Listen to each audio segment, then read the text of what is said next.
आपण समजा बाहेर समाजामध्ये बघतोय हा विषय. आता मी फॅमिलीवरती येतोय. फॅमिलीवरती म्हणजे तुम्ही सांगितलं की तीन मेन केंद्रबिंदू फॅमिलीचे म्हणजे आजोबा, आई वडील आणि समजा थर्ड 3 जनरेशन. तर आपण घरामध्ये जे लेडीज आहे म्हणजे लेडीज आणि जर पुरुषांना आपण जर कम्पॅरिझन केलं तर आपण आपल्या आई वडिलांना तुम्ही म्हणजे वडिलांना तुम्ही, आजोबांना तुम्ही आणि आईला, बहिणीला, काकूला, मावशीला तू तू म्हणून आपण हाक मारतो. आपल्याला जर समोरच्याला रिस्पेक्ट द्यायची आहे तर आपण शब्दांचा वापर करतो. तुम्ही, तू. तू हा कधी पण रिस्पेक्टफुल शब्द येत नाही. ठीक आहे. तर मग आपण पुढे चुकतो का फॅमिलीमध्ये जर आपण आपल्या प्रॉपर इक्वल रिस्पेक्ट देत नाही. उसको हम ऐसे देख पाते हैं कि तू, ये जो शब्द है ये अगर हम हिंदी में यूज करेंगे तो उसको रिस्पेक्ट नहीं आ रहा है, लेकिन मराठी में अगर बात करते हैं तो मराठी में तुम्ही से ज्यादा जो आदर व्यक्त किया गया है वो तू में गया है. इसको बहुत कनेक्टेड ऐसे है, इस तरह से वो यूटिलाइज किया गया आहे मराठी लँग्वेज. म्हणून मराठीमध्ये तू म्हटलं की मामाला तू म्हणतो आपण, कारण तो जास्त कनेक्टेड वाटतो. ते उद्धट आहे असं नाही, कारण ती लँग्वेजचा एक प्रकार आहे. पण हेच तुम्ही हिंदीमध्ये यूज करा तो आप यूज करणार, क्या आप ऐसे आप. आता मराठीत बोला म्हणजे एक तर लँग्वेजची ती मला असं वाटतं की तो व्यक्त होणं त्या प्रकारचं व्यक्त आहे. उलट आईला तुम्ही म्हटलं तर आई काय म्हणेल, मी एवढी तुला परकी झाली का. आईला म्हणून पा, आई साहेब तुम्ही काय करताय. म्हणजे आपल्या मराठी शास्त्रामध्ये म्हणजे आपल्या म्हणजे आई साहेब म्हणतो पण नाही. एक मिनिट सर, आता समजा तुम्ही आपण बोलतो की आई साहेब तुम्ही करता काय, सगळं हसायला लागले. पण जेव्हा शिवाजी महाराज तुम्ही पिक्चर बघतात तेव्हा शिवाजी महाराजांच्या आईला आई साहेब तुम्ही म्हणून म्हणतात, तर त्याला पण तुम्ही हसता कसं विषय. त्यांनी काय म्हटलेलं आहे, आई साहेब तुम्ही, मा साहेब तुम्ही. तर त्यांची तेव्हाची लँग्वेज ती होती. तेव्हाच्या लँग्वेज मध्ये फार शिवाजी महाराजच नाही सर्वजण. मला तेच वाटते की जी त्या वेळेची परंपरा आहे आणि त्या वेळेच्या परंपरेनुसार तसं झालेलं आहे, कारण त्या परंपरेला आपल्याला तिथे लक्ष द्यावं लागेल. आणि आताच्या त्या परंपरेमध्ये आपण असं केलेलं आहे की आईला म्हणजे आई झाली म्हणजे मावशी झाली म्हणजे आईच्या साईडचे जेवढे आहेत ते आपल्याला जवळचे वाटतात म्हणून आपण तसं करतोय. पण काही हरकत नाही चेंज व्हायला. जर आपल्याला असं वाटत असेल तर आपण आपल्यापासून की नाही मी दोन्ही साईडनी तुम्ही म्हणणार, किंवा आजकाल तर शहरामध्ये बाबालाही तू म्हणतो. म्हणून ते मुलं उद्धट आहे असं नाही, म्हणजे मुलं असे उद्धट आहे असे नाही, तर त्यालाही तू म्हणतातच असं काही नाही. आजकाल म्हणजे आमच्या जनरेशन मध्ये तुम्ही असं यायचं पती पत्नीच्या रिलेशन मध्ये, पण आताच्या मध्ये नाही, डायरेक्ट नावाने आणि तू म्हणतात. म्हणून त्या मुली उद्धट आहेत का.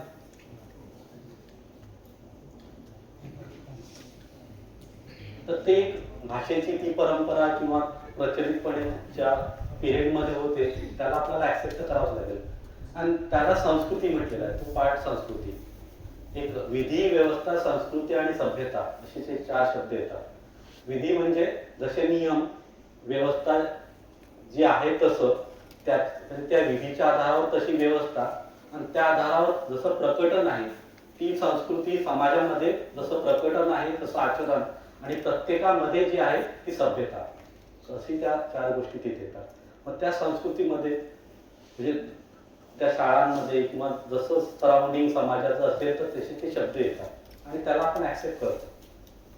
आणि मग ते असभ्य आहे असं नाही त्या काळात, म्हणजे त्या वातावरणामध्ये. म्हणून तर पहा ना, म्हणजे मित्र एकमेकांशी कसे बोलतात आणि त्यांना काय वाटते त्याच्यात, म्हणजे ते थोडं विचार करण्यालायक आहे की काय आपण कसं चालू आहे ते. ठीक आहे, परत येऊया. So these are the 3 different types of this evaluation. One might be over, one might be under, one might be otherwise. याचा प्रॉब्लेम असा आहे की if someone is getting over evaluated, त्या एंटिटी मध्ये हा प्रॉब्लेम येऊ शकतो. That entity may be over confidence, egoistic. And why it is happening? Because I am myself doing under evaluation of mind. जितना जितना मैं खुद का अंडर इवेल्यूशन करता हूँ उतना उतना मैं आगे वाले का ओवर इवेल्यूशन करता हूँ। जितना जितना मैं स्वयं का ओवर इवेल्यूशन करता हूँ उतना उतना मैं आगे वाले का अंडर इवेल्यूशन करता हूँ। जितना जितना मैं खुद का सही आकलित कर पाता हूँ उतना उतना मैं आगे वाले का सही आकलन कर पाता हूँ। और अभी ये बच्चों का ये प्रॉब्लम है। बचपन में ऐसा किया होगा, अभी वो बच्चा दिखा रहा है, अभी वो कुछ कर नहीं पा रहे, वो अपने के साथ लेके आ रहे कि भाई आप अभी पैसे दिए आप कर दो। उन्होंने प्रॉब्लम 20 साल किया और आपको बोलते 1 मिनट में सुलझाओ। ऐसा थोड़ी होगा। उनको साथ में बैठाना पड़ेगा, उनसे निकालना पड़ेगा कि आपने क्या किया है। हर प्रश्न उनको पूछना पड़ेगा कि 20 साल आपने क्या किया है बच्चे के साथ, कैसा कर रहा है। और आप अभी अपने साथ अपेक्षा करें कि 1 दिन में, 1 महीने में, 1 साल में इसको अच्छा करो, ऐसा कैसा हो सकता है। दूसरा है अंडर इवेल्यूशन और अदरवाइज। अगर हम कोई अगर इस स्टेज पे जाता है अंडर इवेल्यूशन, किसी का अगर हम करते हैं तो हम ओवर इवेल्यूटेड हमको खुद मान लेते हैं, इसलिए हम किसी का अंडर इवेल्यूशन करते हैं। अगर कोई बच्चा उसमें होता है, अगर कोई बच्चा खुद को इसमें पाता है तो that condition is the depression.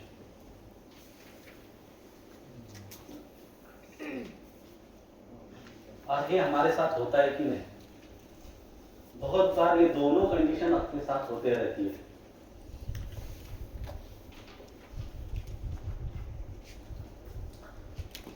बहुत बार ये दोनों चीज अपने साथ होती है। हम किसी का ओवर इवेल्यूएट करते हैं या किसी को अंडर इवेल्यूएट करते रहते हैं। हम देख ही नहीं पाते कि उसका वो क्या हो रहा है। तो अगर हम किसी को अंडर इवेल्यूएट कर रहे हैं हम ओवर इवेल्यूएशन में चले जाते हैं। हम अगर किसी का ओवर इवेल्यूएशन करते तो हम अंडर इवेल्यूएशन में चले जाते हैं। तो अगर हम डिप्रेशन में हैं मीन्स क्या कि हम बहुत लोगों को ओवर इवेल्यूएट करके रखे। And if this is happening frequently, वो बच्चा डिप्रेशन में चला जाता है और वो मानव डिप्रेशन में चला जाता है। कैसा मानव कि खुद का आकलन तो कर नहीं पाता है लेकिन खुद का वो अंडर इवेल्यूएशन करता है। और ऐसा क्यों होता है? आप बच्चों को हर वक्त, अगर छोटे बच्चों को आप हर वक्त ऐसी कहानी बताओगे कि वो देख कैसा है, वो देख कैसा है, वो कितना करता है, वो बच्चा शायद इसमें जा सकता है। और बचपन में नहीं जाएगा लेकिन वो 10 साल के बाद, 15 साल के बाद फिर दिखाई देता है कि, और फिर ऐसे बच्चे अपने पास आते हैं। फिर अगर ऐसे बच्चे अपने पास आते हैं तो फिर हम बच्चों के माता पिता के साथ हम बात कर सकते हैं कि ऐसी क्या घटनाएं हैं कि आपने उसको क्या बताया था, कि उन्होंने बहुत कुछ ऐसे ओवर इवेल्यूएटेड कहानियां बताई होगी कि जहाँ पे वो खुद को यहाँ पे महसूस कर रहा है।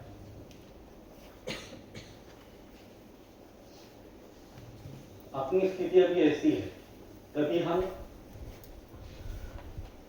ऊपर चले जाते हैं, कभी नीचे चले जाते हैं, कि नहीं? जैसे कोर्ट में चले जाइए, नहीं तो पुलिस के पास चले जाइए, एकदम हम कैसे होते हैं? यस सर, जी सर, ऐसा। अपना बच्चा सामने आ जाए, मैं स्टूडेंट, हम कैसे होते हैं? है ना? हमारी स्थिति आप देखिए, हम कभी खुद को, हम अपनी स्थिति को कम आंक लेते हैं, कभी कभी अपनी स्थिति को ज्यादा आंक लेते हैं और हम ऐसी स्थिति में चलते रहते हैं। पूरी जिंदगी अपनी ऐसी चलती है। लेकिन अगर कोई ऊपर ही ठहर गया, अगर कोई नीचे ही ठहर गया तो फिर प्रॉब्लम है।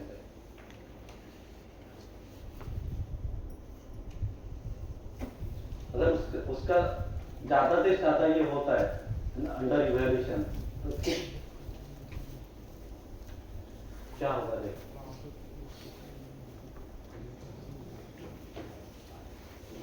now you can see why the suicides are there.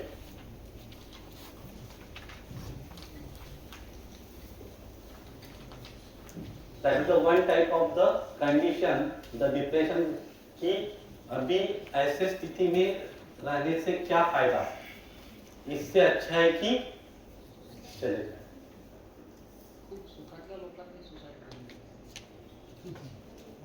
ते सुख तेच ना, सुख म्हणजे त्याला डिफाईन करावं लागेल की खरंच सुख होतं की नाही. त्या प्री कंडिशनिंग वर जगू शकतो ना, आताही आपण जगू शकतो, खूप सुखात आहे सुखात आहे सुखात आहे, जगून पहा. नाटक करणं एवढी इझी नाही, लोकांसमोर दाखवणं एवढं इझी नाही, मग तो तर उलट कन्फ्लिक्ट आहे.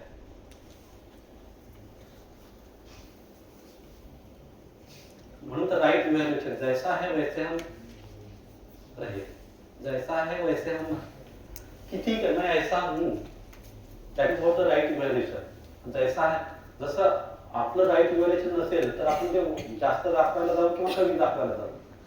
जास्त दाखवायला गेलं तर ते म्हणजे जसं नाही पण आपण चाललं दाखवत इगोइस्टिक मध्ये, नाहीतर other way.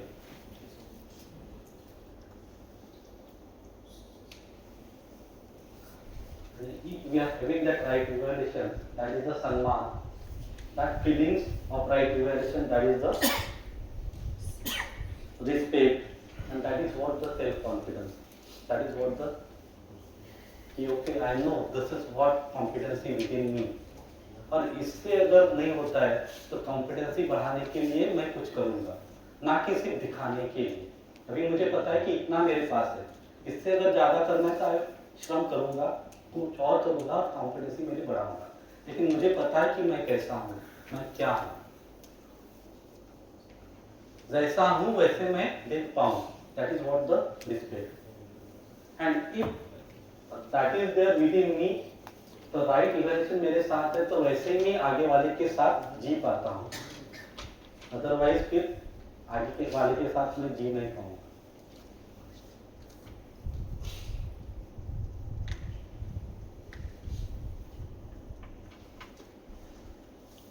So natural acceptance is same, but differ at the competency. अभी competency दिखाई दे दे. Okay.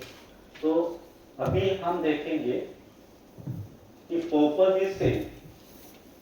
क्या पर्पस है सबका? Continuous happiness and the prosperity. Programme भी सेम है दोनों के साथ, पर्पस भी सेम है, प्रोग्राम भी सेम है कि उसके लिए हम काम करें कि कंटिन्यूस हैप्पीनेस एंड प्रॉस्पेरिटी. जैसे मैं कंटिन्यूस हैप्पीनेस निरंतर सुखपूर्वक जीने के लिए मैं काम कर रहा हूं, वैसे आप लोग भी कर रहे हैं. तो मेरा पर्पस भी एक है, मेरा और प्रोग्राम भी एक है. तो हम सभी का पर्पस, हम सभी का प्रोग्राम, कार्यक्रम सेम है, पोटेंशियल भी सेम है, क्षमता भी हमारी सेम है. जैसे जैसे मेरे पास इच्छा विचार आशा है, आप सभी के पास भी इच्छा विचार आशा है. जैसे मैं कर सकता हूं वैसे आप भी है, तो पोटेंशियल वाइज भी सेम, यानी कि दूसरा मेरे जैसा है. क्योंकि हमारा पर्पस एक है, हमारा कार्यक्रम एक है, हमारी क्षमता एक है, तो हम एक है. हर कोई दूसरा मेरे जैसा है. अगर हर कोई दूसरा मेरे जैसा है तो अभी then we can see the competency within me as well as the others. फिर हम competency देख पाते हैं. So the minimum content of this respect is the other is similar with me.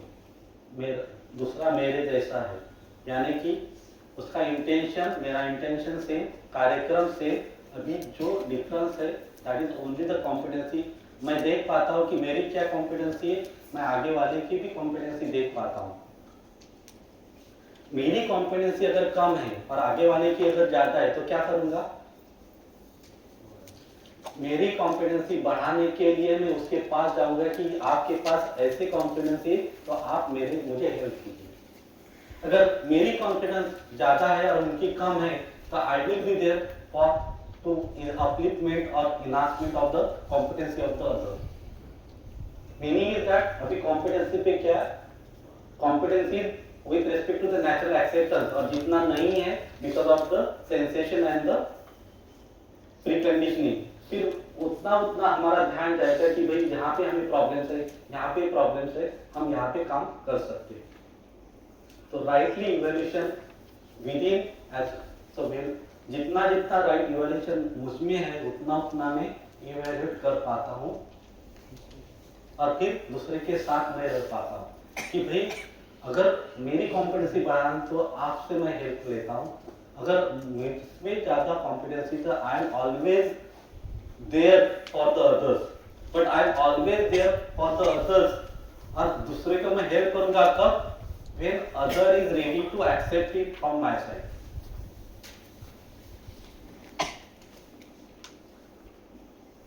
पता चला? अभी हम क्या करते हैं, उसको पकड़ पकड़ के अरे ऐसा करना है, ये करो, तो दूसरा रेडी भी नहीं है फिर भी आप उसको दिलाने का कोशिश कर रहे। सो सी द कॉम्पिटेंसी अगर मेरी कम है तो आई एम ऑलवेज रेडी कि मैं उसके पास जाके भाई मुझे आप बताइए ऐसे कैसे, सपोज स्किल है, कुछ स्किल आपके पास ज्यादा है तो मैं आपके पास आऊंगा कि भैया ये मुझे नहीं आ रहा है आप बताइए, लेकिन मेरे पास स्किल ज्यादा है आपको नहीं आ रही है तो मैं क्या करूँ फिर, मैं देने के लिए तत्पर हूं लेकिन आगे वाला the moment the other person is ready I am there, तो वहां तक मैं रेडी हूं जब तक वो आदमी तैयार ना हो, तो उसके लिए मैं वेट करूं कि भाई जब वो आदमी बोलेगा कि सर ठीक है आप बताइए आई एम देयर, लेकिन अभी कैसा है कि वो तैयार नहीं फिर भी हम उसके दौड़ते रहते हैं, फिर वो भाग जाता है, फिर हम बोलते हैं यार इसके पीछे हम इतना करते हैं क्योंकि वो तो रेडी ही नहीं। that is what the respect and how to express with this respect, जैसे जैसे हमें पता है कि राइट इवैल्यूएशन क्या है तो हम दूसरे के साथ हम जी पाते। आणि मग सरांचा सकाळी प्रश्न आलेला, मी तर भाजी आणून दिली, मी भाजी करून पण तिथे ठेवली, निवडून पण ठेवली, मग ते म्हणाले पड, म्हणजे काय कॉम्पिटन्सी मला माहित आहे माझी, त्यांची पण माहित आहे, विनाकारण आता मी दखल दिली आतमध्ये, मग मार थांबा, त्यांनी म्हटलं की द्या, मग ठीक आहे आय एम ऑलवेज रेडी, मग तेव्हा मोबाईल घेऊन बसायचं नाही, त्यांनी आवाज दिला ना तर तत्पर पाहिजे, मग त्यांनी आवाज दिल्यावर नाही माझं काम आहे हे असं नाही, मग ते तशा घटना झाल्यामुळे त्यांनी सांगितलं नाही बाबा एकदा करेल हा माणूस 10 तास ठेवून देईल।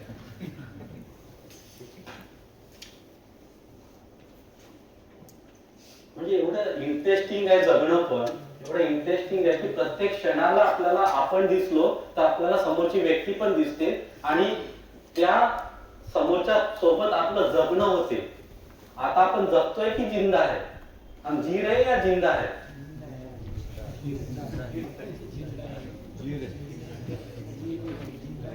जगणं म्हणजे आनंदात असणं, सुखमय होणं, मी सुखी आहे समोरचाही सुख है, हम धो रहे हैं, हम एक दूसरे को धो रहे कि नहीं, तो यहाँ पे अभी पता चलता है कि the moment I know that कि हर कोई मेरे सुख और समृद्धि करता है, तो मोमेंट आई नो दैट कि दूसरा मेरे जैसा ही है, then I am always ready. अगर मेरी कॉम्पिटेंसी कम है, जसं मला नाही भांडे घासता येत, तुम्ही विचारणार की नाही,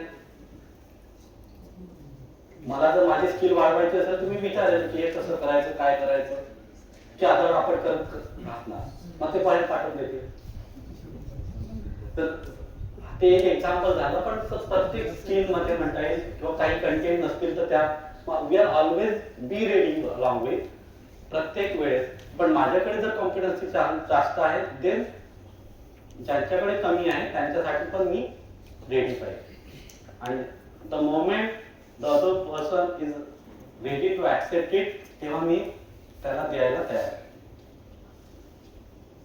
दिस इज व्हॉट। पण सध्याच्या काळात काय होते, द डिफरन्सेस आणि ते कसे स्पेशल युनिट ऑफ डिफरन्स त्या याच्यामध्ये आपल्याला सन्मान असं इव्हॅल्युएशन मध्ये दिसतच नाही. आपण सन्मान सत्य यामध्ये शोधतोय. जसं काल आलं होतं, बड़ों का सम्मान कीजिए, फिर छोटों ने तो बेस्ड ऑन द एज. तो हमारी मान्यता है कि बेस्ड ऑन द एज वो होना चाहिए. दूसरा जेंडर, तीसरा race, physical strength, six pack वालों का सम्मान, फिर बाकी लोगों का. तो देखिए ना कितना डिफरेंशिएट कर रहे हैं कि जिसका सिक्स पैक है उसको ओवर इवैल्यूएट कर रहे हैं, वो इगोइस्टिक बन रहा है कि नहीं, और वो फिर घूमते रहता है, फिर हम उसके पीछे चलते रहते हैं. हम फोटो चाहिए, क्यों चाहिए उनका? कुछ उसका आचरण है उस तरह. अगर मानवीयतापूर्ण आचरण है तो ठीक है. तो सब इस पे चला जाता है कि हम के लिए हम सम्मानित कर रहे हैं, क्योंकि हम खुद को अंडर इवैल्यूएट कर रहे हैं इस जगह पे. Based on the body, the more and more we are under evaluating for our body, or we are over evaluating the others. अभी बच्चे के कोई भी बच्चा वो हॉस्टल में रहता है और हॉस्टल में उनके रूम में जाके देखिए उस रूम में कौन से पिक्चर्स रहते हैं.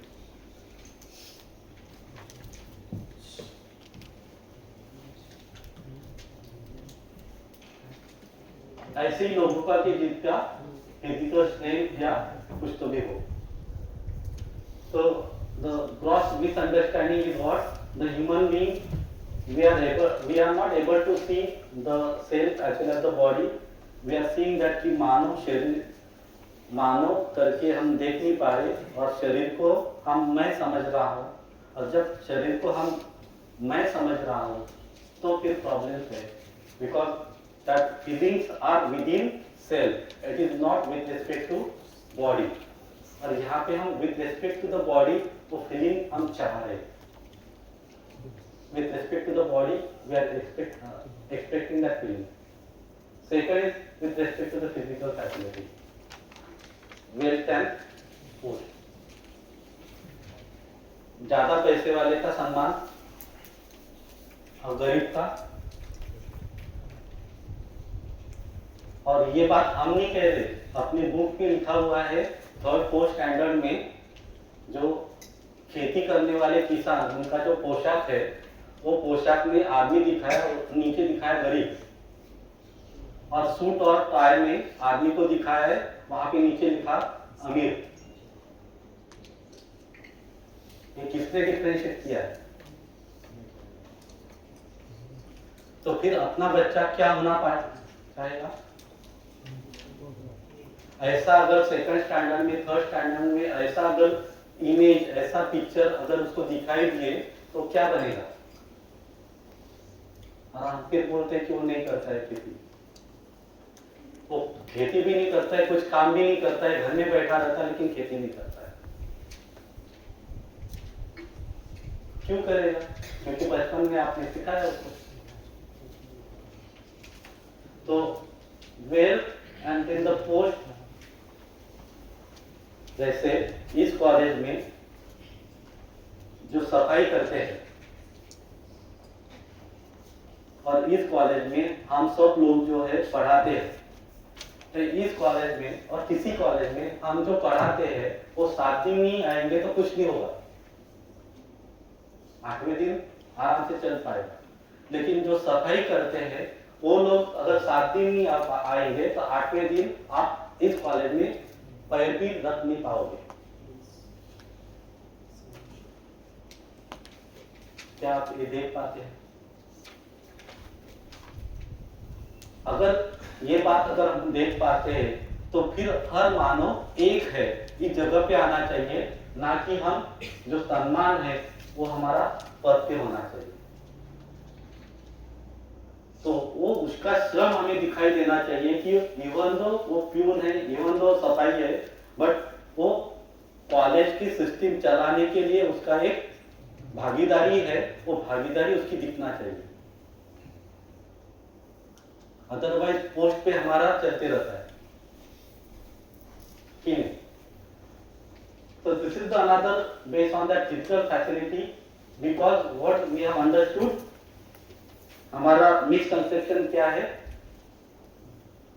फिजिकल फैसिलिटी से ही सुख है, जितना जितना फिजिकल फैसिलिटी उतना वो सुखी। ये कंसेप्ट, ये मिसकंसेप्ट हमारे पास है। While the reality is that the happiness से और फिजिकल फैसिलिटी से कुछ लेना देना नहीं है। For the happiness, other programs are there. For the physical facility, something else is there. तो फिजिकल फैसिलिटी से सम्मान पाना या सम्मानित होना, ये हो नहीं पाएगा, वो निरंतर नहीं है, क्योंकि सम्मानित होना या रहना ये मैं की आवश्यकता है, और फिजिकल फैसिलिटी ये शरीर की आवश्यकता है। तो शरीर के आवश्यकता से मैं की आवश्यकता फुलफिल नहीं हो पाएगी। ये दूसरा। The third one is belief. Ism, sex, info. Based on that one, क्या प्रीकंडीशनिंग, हम ही अच्छे हैं, बाकी लोग हमारा ही संप्रदाय, बाकी संप्रदाय, और फिर वो सूचना के लिए तो व्हाट्सएप यूनिवर्सिटी है ही। तो based on this one, based on that preconditioning, if my preconditionings are getting matches along with the others, तो हम साथ साथ हैं। अगर मेरी मान्यता और आपकी मान्यता एक है तो हम साथ साथ हैं। अगर मेरी प्री कंडीशनिंग और आपकी प्री कंडीशनिंग मैच नहीं होती तो हम अलग अलग। अगर दोनों की प्री कंडीशनिंग मैच होता है तो आपके साथ में सम्मानित हो पाऊं, अगर नहीं तो फिर हम अलग अलग हैं। So these are the three different points where the differentiation is there, where we are expecting the respect, but that is not a respect, it is a disrespect. Because of this one, the ultimate output is the opposition. Ultimate output is the opposition. इसमें जो भी निकलता है last में तो opposition ही निकलता है।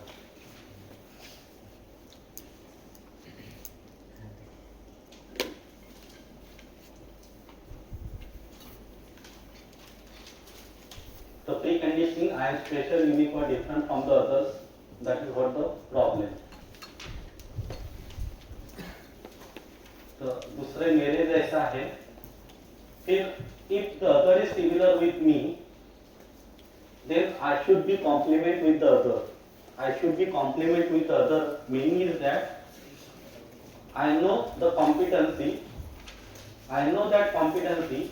If the other has more understanding, is more responsible than me, then I am committed to understand that from the others. अगर आगे वाले के पास ज़्यादा है तो I am committed for the to get it from the others. But if I am having that more understanding, more competency than others, then I feel more responsible than the other. Then I will be along with the others. मैं दूसरे के साथ जीने के लिए तत्पर हूँ।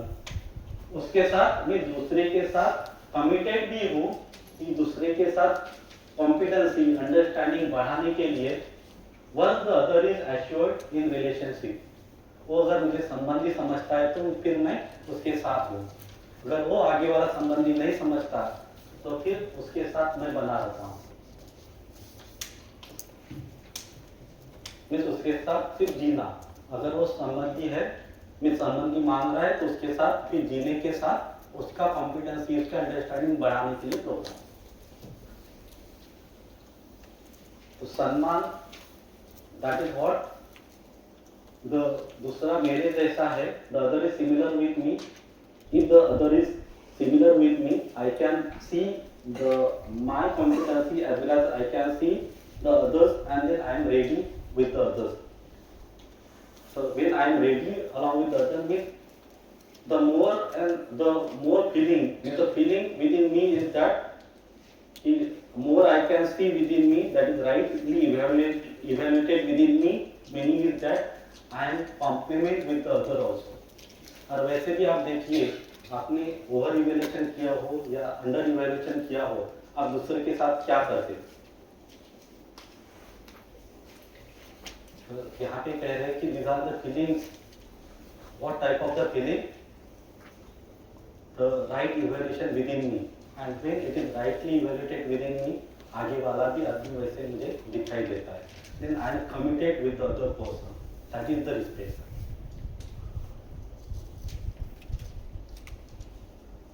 Any questions on this?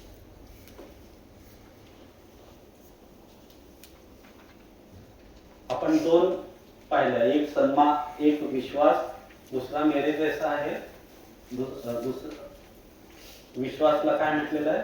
हर कोई मेरे सुख और समृद्धि के अर्थ में है. माझा कमिट इंटेंशन वर इंटॅक्ट आहे. आणि सेकंड इज द सन्मान.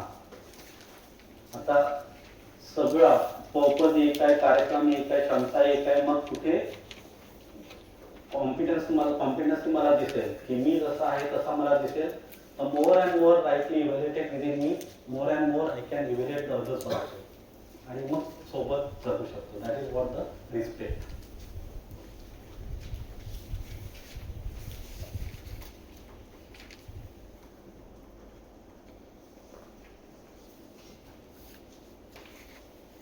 काय वाटते? त्याला रिस्पेक्ट म्हणायचं की respect is something else?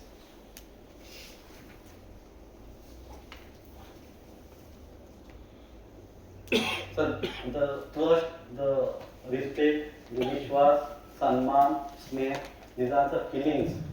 So these are the separate, these are the feelings. The trust, this is one type of the feeling. The respect, this is another type of the feeling. The first feeling based on the intention. Based on that intention, then what feelings are within me, that is the trust. The second is based on the competency. I am able to see my competency, and then what type of the feeling is there, that is what the respect. Then we can check it out, is it the reality in respect or something else, if it is not based on the right evaluation. And for that one also we went through the different conditions. So slowly हम ये देख पाते हैं, और जितना हम स्वयं में देख पाते हैं, उतना मैं सबके साथ आसानी के साथ कंफर्टेबली रह पाता हूँ. तो फर्स्ट पार्ट इज हर दूसरा मेरे सुख और समृद्धि के अर्थ में है. सेकंड इज हर दूसरा मेरे जैसा है. The third part is this is what the competency and the different stage दिला है ना. What I mention about this complementary.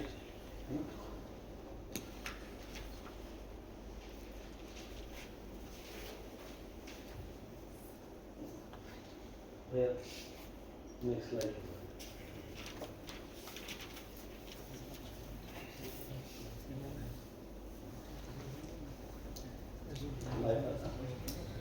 ठीक है.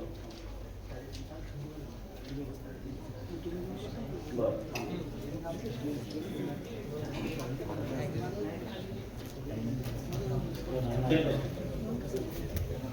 मी तीसरा करू. The third one is the affection.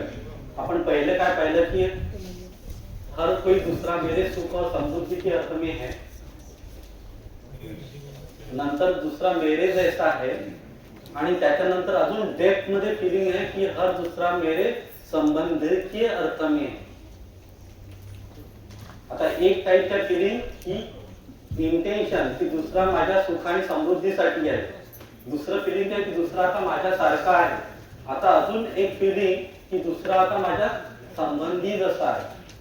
हर कोई मेरा संबंधी है, हर दूसरा मुझे अभी संबंधी है. या ज्या फिलिंग्स है. Third is that is the affection.